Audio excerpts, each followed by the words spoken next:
Ivyo biravugwa cane kora abatari abasirikare abo bavuga bataye bakomoka.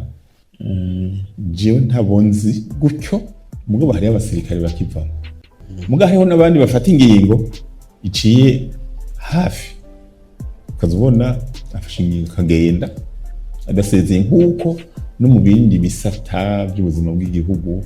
Akoze iminsi mwumva abigisha bagenda za Dubai n'iki ni benshi, hari n'abasirikare maze kumva bagenda agiye. Hariho n'uwo muri communication wanje yagiye yagira kamera nk'ubona ngo yahuze iki sinzi, ngira yumvise abega bunini canke ngiye guca amafaranga.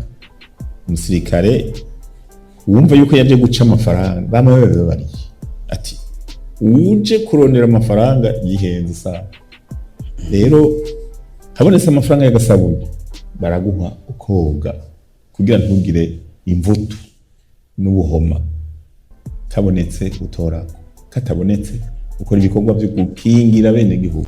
Nagomba no kubatera akamo ko igisigara ugiteye akagere naco kigutera umugere, kuguteye akagere igihugu kigutera umugere, kuko nk'ubu tuca tugira amadosiye yo kubarondera.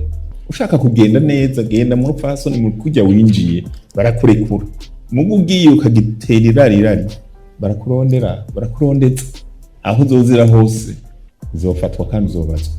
Nico gituma mvuga nti ushaka kugenda nabwira abamutwara